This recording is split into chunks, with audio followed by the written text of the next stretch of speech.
Hello, welcome to today's section. So today we are going to continually talking about the writing research proposal.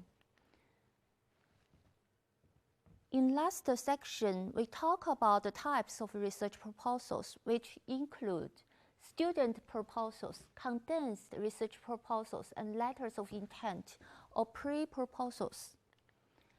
So in this book, I mentioned about before, it's a textbook for our course. And in this book, in chapter 28, there is a very good example about the student proposals.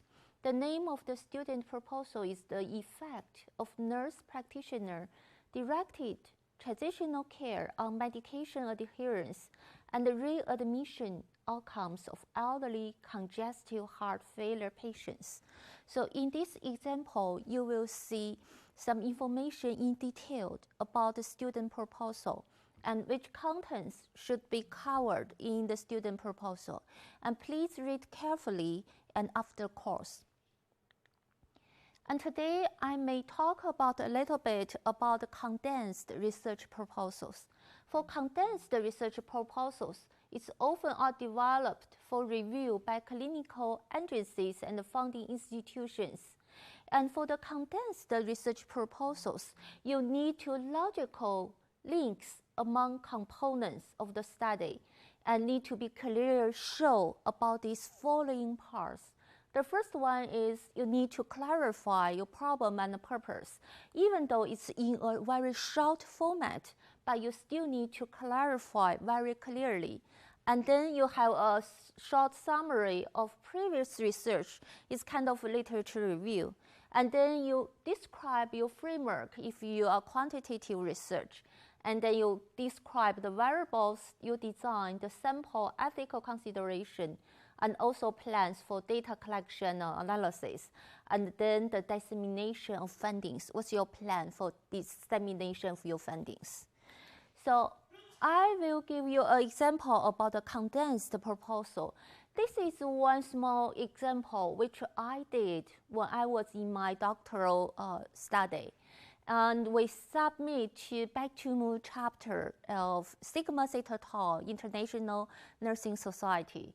And what's the proposal title is the impact of caregiving on family caregivers of elders with dementia.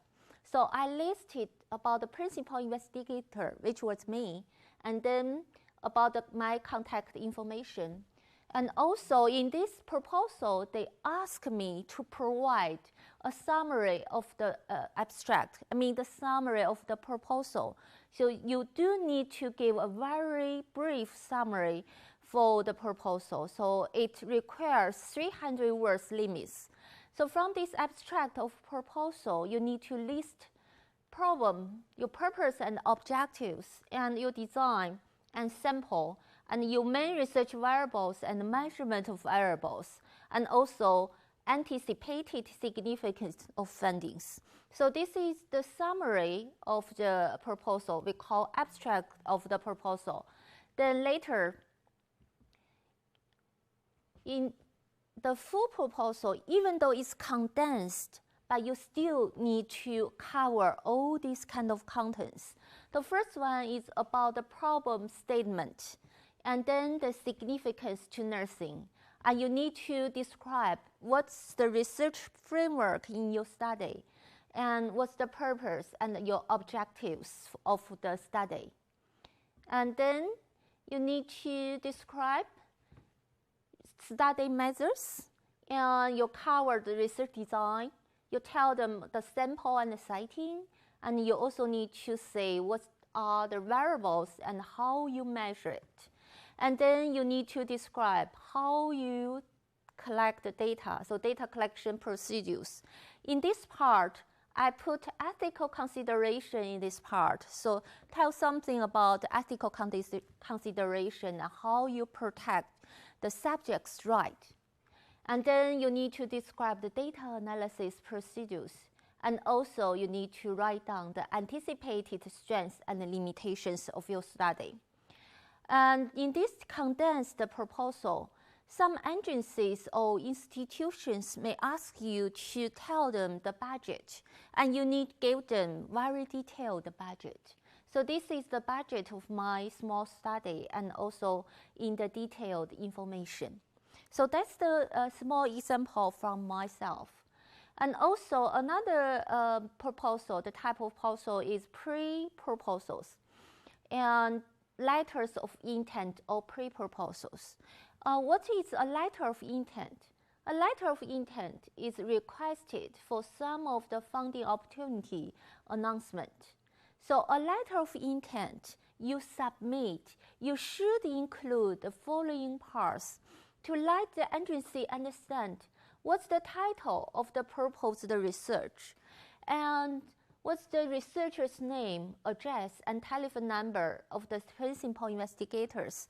So if they are interested, they will contact you to continue to let you submit the full proposal. And then you need to name of the other key personnel, your research team members. And then you need to write down the participating institutions, is that multi-center research or just a single-center research. And you need to briefly describe the proposed study. And then you need to describe the number and the title of the funding opportunity. So another type of proposal is the pre-proposal. A pre-proposal is a short document that explores the funding possibilities for a research project by business and corporations. So the pre-proposal provides a brief overview of the proposed project. It should cover research problem, purpose, methodology. You need briefly describe. You cannot, write so much pages. You need very briefly describe. And you need to tell them a statement of the significance of the work for knowledge in general and to the funding institution in particular. This part is really, really important. So just remember for this kind of proposal, because the funding will be supported by some agencies, by some business company, so they will love to see what's your result will help them, what's the significance of your work for general knowledge.